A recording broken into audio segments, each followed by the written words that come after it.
Hello friends, welcome to my channel और sociology classes में। और हम इग्नू का ई कंटेंट ऐप से जो है आपको सोशियोलॉजी का जो बीए बेसिक जो है वो करा रही हैं। तो बैचलर ऑफ आर्ट्स सोशियोलॉजी यानी BASOCY ये आप अपने सामने देख सकते हैं। इसको हम करेंगे तो इसकी पहली यूनिट देख लेते हैं। चलिए इसे ओपन करते हैं। तो हमें हिंदी में करना है सोशियोलॉजी इस पे। तो इसके अंदर आएंगे, हमें मिलेगा जी समाजशास्त्री सिद्धांत ESO 13। आप देख सकते हैं आपके सामने ESO 13 समाजशास्त्रीय सिद्धांत, इसके बारे में हम पढ़ेंगे। तो चलिए सबसे पहले हम पढ़ लेते हैं समाजशास्त्रीय प्रारंभिक समाजशास्त्र इसमें ब्लॉक 1 है ये। और पहला समाजशास्त्र कहाँ से हुआ, तो यूरोप में समाजशास्त्र का उदय किस तरह से हुआ इसके बारे में। तो इसमें हम बैंकिंग विस्तार नए बहुत सारे टॉपिक्स जो हैं इसमें हम कवर कर लेंगे। तो सीधा बढ़ते हैं। समाजशास्त्र के उदय की पृष्ठभूमि क्या थी। तो यूरोप में समाजशास्त्र के उदय को समझने के लिए हमें समाज और तथा विचारों के बीच संबंध को समझना होगा। किसी युग की सामाजिक परिस्थितियों तथा तत्कालीन विचारों के बीच सदैव संबंध हुआ करता है। इन विचारों की उस समय में प्रधानता होती है। चलिए उदाहरण के रूप में समझ लेते हैं। हम अपने देश के राष्ट्रीय आंदोलन के संदर्भ में इस संबंध की व्याख्या करें। ब्रिटिश शासन में भारतीय समुदाय को उपनिवेशवाद के सभी कुप्रभावों को झेलना पड़ा। आर्थिक, राजनीतिक, सांस्कृतिक, सामाजिक हर दृष्टि से भारतीय का शोषण, दमन, अपमान किया जाता था। साथ ही उपनिवेशवादी आर्थिक नीतियों के फलस्वरूप भारतीय मध्यम वर्ग का उदय हुआ। इस वर्ग के लोगों को यूरोप के उदारवादी तथा क्रांतिकारी समाजी चिंतन की जानकारी मिली। उपनिवेशवादी शोषण से विक्षुब्ध होकर उन्होंने भारत को स्वतंत्र कराने के लिए अपनी लेखनी का प्रयोग किया व उनके विरुद्ध अभियान चलाया। ठीक है, इस तरह ब्रिटिश शासन के विरोध में राष्ट्रीय आंदोलन हुए और संस्कृति, रंगमंच,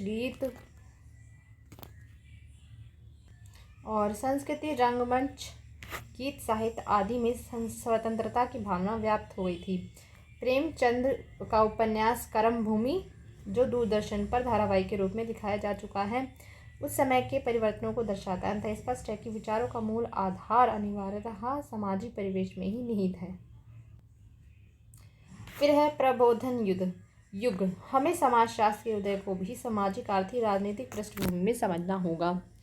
प्रारंभिक समाजशास्त्रियों द्वारा विकसित विचारों की जड़ें उन सामाजिक परिस्थितियों में हैं जो उस समय के यूरोप में मौजूद थी। अतः एक वैज्ञानिक विषय के रूप में समाजशास्त्र के उदय के प्रारंभिक चिन्ह हमें यूरोपीय इतिहास के उस काल में तलाशने होंगे जो फ्रांसीसी क्रांति और औद्योगिक क्रांति के रूप में इतने व्यापक सामाजिक, राजनीतिक और आर्थिक परिवर्तन हुए। यूरोपीय समाज में परिवर्तन का यह दौर प्रबोधन युग यानी एनलाइटमेंट पीरियड के नाम से भी जाना जाता है, क्योंकि इसमें जो था 18वीं शताब्दी के फ्रांसीसी दार्शनिकों की चेतना निश्चित रूप से व्यक्त हुई है। प्रबोधन युग में सामंतवादी यूरोप के परंपरागत चिंतन में क्रांतिकारी परिवर्तन आया। इससे यथार्थ की नई दृष्टि और चिंतन के नए तरीके ने जन्म लिया। लोग जीवन के हर पहलू पर तार्किक चिंतन करने लगे तथा इस समय धर्म, सरकार, राजा की कही बात को अंतिम सत्य मानने की प्रवृत्ति समाप्त होने लगी। यह विश्वास किया गया कि प्रकृति और समाज दोनों का वैज्ञानिक ढंग से अध्ययन किया जा सकता है। मनुष्य अनिवार्यतः तार्किक प्राणी है। तर्कपूर्ण सिद्धांतों पर आधारित समाज मनुष्य को अपनी अनंत क्षमताओं को पहचानने में अधिक सहायक सिद्ध होता है। ऐसे विचारों की जड़ें यूरोप में विज्ञान तथा वाणिज्य के विकास में निहित होती थी। वाणिज्यिक क्रांति तथा वैज्ञानिक क्रांति के फलस्वरूप एक नया दृष्टिकोण पनपा और यह फ्रांसीसी तथा औद्योगिक क्रांति के दौरान पुष्ट हुआ। इस नए दृष्टिकोण से समाजशास्त्र की नींव पड़ी। यूरोपीय समाज में हो रहे सामाजिक परिवर्तन को समझने के लिए सबसे पहले हमें उस समाज का अध्ययन करना होगा जो परंपरागत यूरोप में अर्थात प्रबोधन युग से पूर्व वहाँ मौजूद था। यूरोपीय समाज का स्वरूप तथा उसमें परिवर्तन। प्राचीन यूरोप का स्वरूप परंपरावादी था। उसकी आर्थिक व्यवस्था में भूमि को केंद्रीय स्थान प्राप्त था। सामंत भूमि के मालिक थे तथा किसान भूमि पर काम करते थे। समाज दो वर्गों में बटा था और उनका विभाजन एकदम शीशे की तरह साफ था। धर्म समाज का आधारभूत सिद्धांत था। धर्म गुरु जैसे पादरी ही तय करते थे कि क्या नैतिक है क्या नहीं। परिवार तथा नातेदारी संबंधों का मानव जीवन में अति महत्वपूर्ण स्थान था। राजतंत्र की जड़ें समाज में बहुत गहरी जमी हुई थी। ऐसी मान्यता थी कि ईश्वर ने राजा को लोगों पर शासन करने के लिए भेजा है। फ्रांसीसी क्रांति तथा औद्योगिक क्रांति के फलस्वरूप जो नया यूरोप उभरकर सामने आया, उसने प्राचीन यूरोप में हर मुख्य पहलू की चुनौती दी। फलस्वरूप वर्गों का पुनर्गठन हुआ, पुराने वर्ग ध्वस्त हो गए और नए वर्गों ने जन्म लिया। धर्म को चुनौती दी जाने लगी। धर्म का महत्व पहले से कम हो गया। पारिवारिक अनिष्ठाओं का स्थान वैचारिक अवस्थाओं ने ले लिया। महिलाओं की स्थिति में बदलाव आया। अंततः राजतंत्र की समाप्ति हुई और लोकतंत्र का आगमन हुआ। समाज की सभी मुख्य धारणाओं, धर्म, समुदाय, सत्ता, संपत्ति आदि की नई व्याख्याएं होने लगी और उन्हें नए संदर्भ मिलने लगे। वर्तमान तथा अतीत के बीच अंतर भी साफ हो गया। कुलीन वर्ग के लोगों के लिए वर्तमान भयावह हो गया, क्योंकि उसने जान माल के लिए खतरे पैदा हो गए थे, जबकि किसानों के लिए वर्तमान अत्यंत सुखद था, क्योंकि उन्हें नए अवसर तथा नई शक्ति की प्राप्ति हो रही थी। फिर है, इस प्रकार आपने देखा कि सब लोग परिवर्तन से प्रभावित हो रहे थे। यूरोप में हो रहे इन परिवर्तनों का महत्व हम कितना भी आंकें वह कम होगा। आपकी जानकारी के लिए अगले भाग में हम इसकी विस्तार से चर्चा करेंगे। तो अब है समाजशास्त्र का उदय और इसकी सामाजिक परिस्थितियाँ। एक पृथक विज्ञान के रूप में समाजशास्त्र का उदय 19वीं शताब्दी में हुआ। ठीक है। यूरोप उस समय फ्रांसीसी तथा औद्योगिक क्रांति के कारण अनंत परिवर्तनों के दौर से गुजर रहा था। सच तो यह है कि समाजशास्त्र को नए औद्योगिक समाज का विज्ञान माना जा सकता है, किंतु फ्रांसीसी क्रांति और औद्योगिक क्रांति का ब्यौरा देने से पूर्व आपको यूरोप में 14वीं से 18वीं शताब्दी के बीच हुई वाणिज्यिक क्रांति तथा वैज्ञानिक क्रांति से अवगत कराना उचित होगा। और यूरोप में इन्हीं दो क्रांतियों का काल पूर्ण जागरण युग कहलाता है। इस युग में कला, साहित्य, संगीत, विज्ञान, मूर्तिकला आदि सभी विषयों को नया जीवन मिला। वाणिज्यिक क्रांति। वाणिज्यिक क्रांति का संबंध सन 1450 से लगभग 1800 बीच के हुए घटनाक्रम से है। ठीक है। मध्यकालीन यूरोप की अर्थव्यवस्था में विकास की संभावनाएं बहुत सीमित थी। इन घटनाओं ने मध्यकालीन यूरोप की एकदम ठहरी हुई तथा जड़ व्यवस्था को अधिक गतिशील और विश्वव्यापी प्रणाली का रूप प्रदान किया। वाणिज्यिक क्रांति का अभिप्राय 15वीं शताब्दी के बाद हुए व्यापार तथा वाणिज्य के विस्तार से है। यह विस्तार इतना व्यापक और सुव्यवस्थित था कि इसे क्रांति का नाम दिया गया। यह विस्तार वास्तव में कुछ यूरोपीय देशों द्वारा अपनी आर्थिक एवं राजनीतिक सत्ता को बढ़ाने और सुदृढ़ करने के लिए प्रयासों का परिणाम था। ये देश थे पुर्तगाल, स्पेन, हॉलैंड, इंग्लैंड। आइए हम वाणिज्यिक क्रांति के महत्वपूर्ण पहलू का अध्ययन करते हैं, जैसे नए देशों की खोज तथा उन पर विजय। भारत, चीन जैसे प्राच्य अथवा पूर्वी देशों के साथ यूरोप का व्यापार स्थल मार्ग से होता था। इटली के उत्तरी शहर वेनिस तथा जेनोवा व्यापार के मुख्य केंद्र थे। व्यापार पर इटली के एकाधिकार के कारण मसालों, रेशम आदि पूर्वी देशों से आयातित माल के मूल्य बहुत ऊंचे थे। इसलिए पुर्तगाल तथा स्पेन पूर्वी देशों के लिए ऐसे मार्ग की तलाश में थे जो इटली के नियंत्रण से मुक्त हो। इस प्रकार स्थल मार्ग की बजाय समुद्री मार्गों की ओर ध्यान दिया गया। पुर्तगाली समुद्री यात्राओं तथा नई खोजों में कुशल माने जाते थे।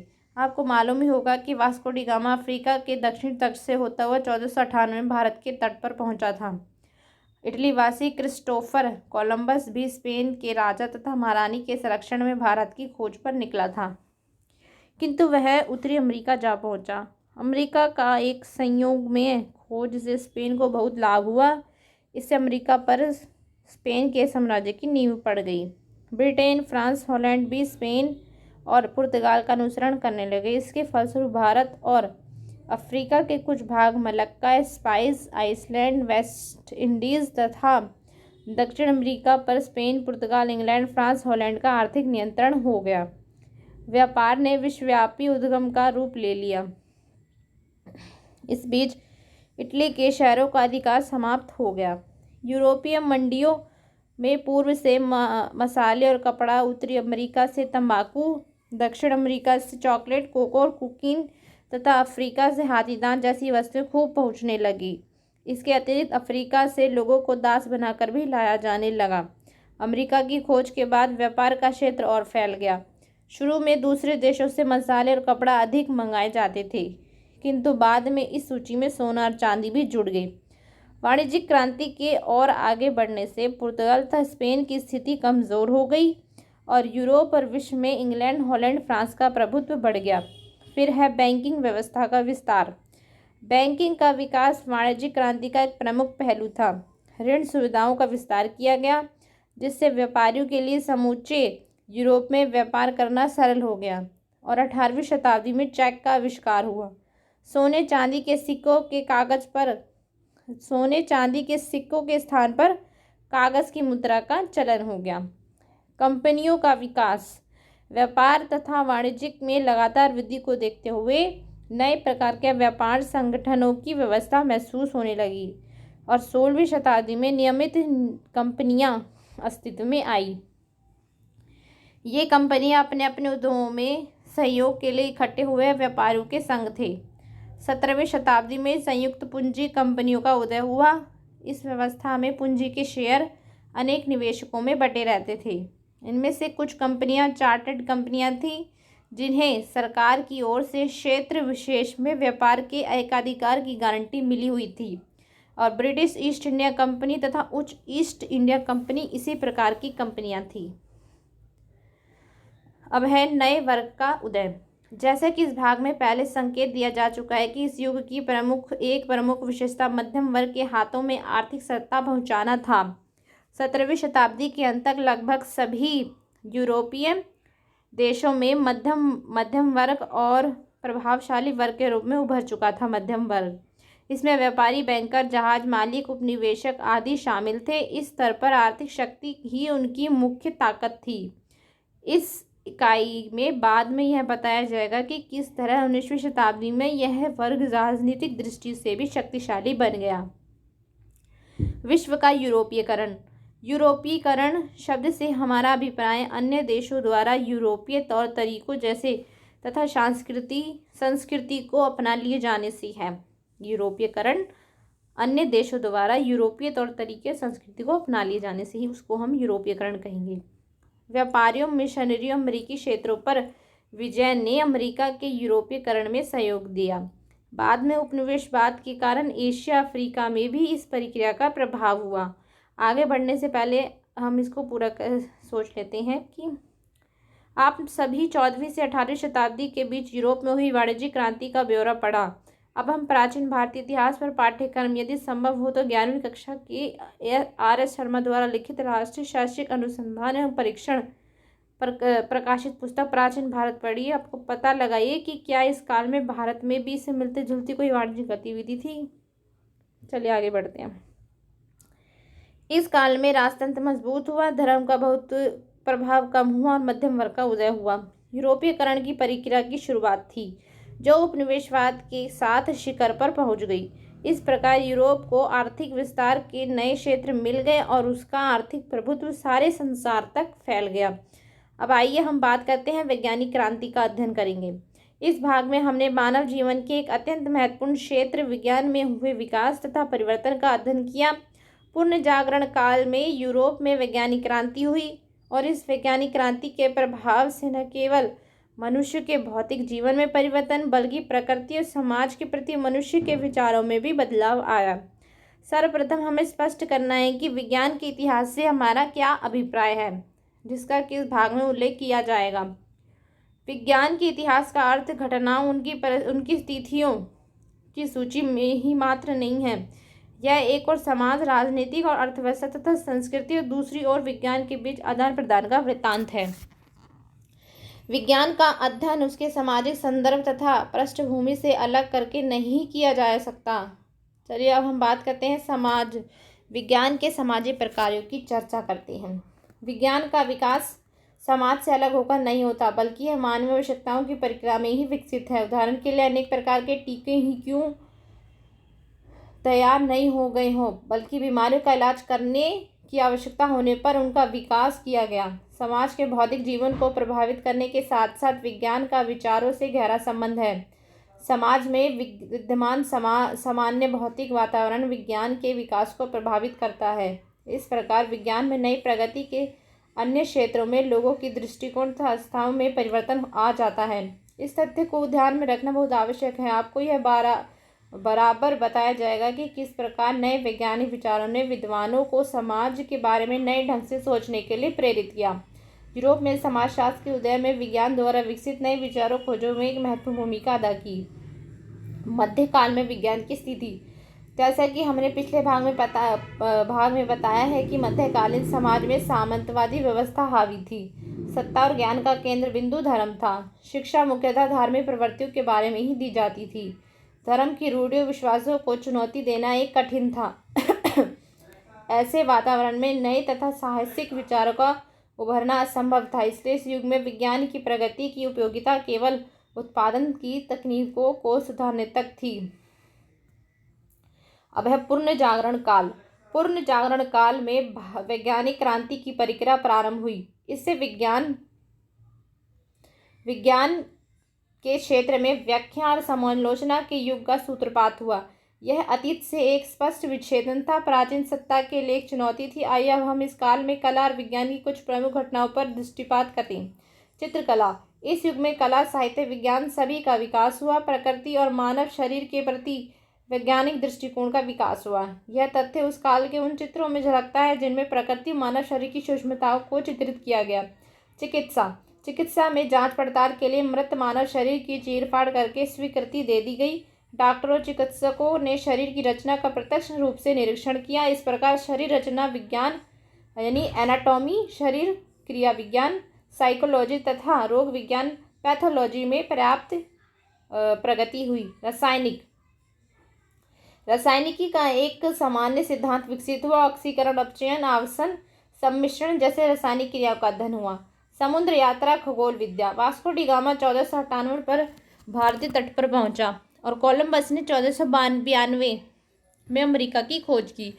आपको स्मरण होगा कि यही व्यापार के विस्तार तथा उपनिवेशवाद के प्रारंभ का युग था और इसी समय खगोल विद्या में भी लोगों की रुचि बढ़ी, क्योंकि इस विद्या की समुद्र यात्रा में महत्वपूर्ण भूमिका थी। फिर है कोपरनिकस क्रांति। डच वैज्ञानिक निकोलस कोपरनिकस का सिद्धांत प्राचीन विचारधारा की समूची परंपरा से पहला प्रमुख विच्छेद था। यह आम धारणा थी कि पृथ्वी स्थिर है और सूर्य तथा अन्य नक्षत्र आदि उसके चारों ओर घूमते हैं। इसे भूकेंद्रीय सिद्धांत कहा जाता है। किंतु कोपरनिकस का विचार भिन्न था और उसने विस्तृत व्याख्याओं की सहायता से यह सिद्ध किया। फिर है कि सूर्य स्थिर है और पृथ्वी उसके चारों ओर घूमती है। यह सूर्य केंद्रीय सिद्धांत कहलाता है। कोपरनिकस के योगदान को क्रांतिकारी माना जाता है क्योंकि उसने ब्रह्मांड के प्रति विचारधाराओं में आमूल परिवर्तन हो गया। अब मनुष्य को ब्रह्मांड का केंद्र नहीं बल्कि उसका एक अंश मात्र समझा जाने लगा। सारांश यह है कि पूर्ण जागरण काल में विज्ञान ने मनुष्य और प्रकृति के प्रति नए दृष्टिकोण को जन्म दिया। प्राकृतिक वस्तु निरीक्षण तथा परीक्षण का विषय बन गई। कोपरनिकस क्रांति ने उस आधार को ही धराशायी कर दिया जिस पर पुराना विश्व खड़ा था। आइए अब हम पूर्ण जागरण युग के बाद में हुए कुछ प्रमुख वैज्ञानिक परिवर्तनों का अवलोकन करते हैं। पूर्ण जागरण युग के बाद के महत्वपूर्ण परिवर्तन। अब हमने वैज्ञानिक शोध के क्षेत्र में उपजे नए परीक्षण तरीकों से प्रेरित हुई नवीन विकास धारा का वर्णन किया। अब है भौतिक तथा गणित में प्रयोग।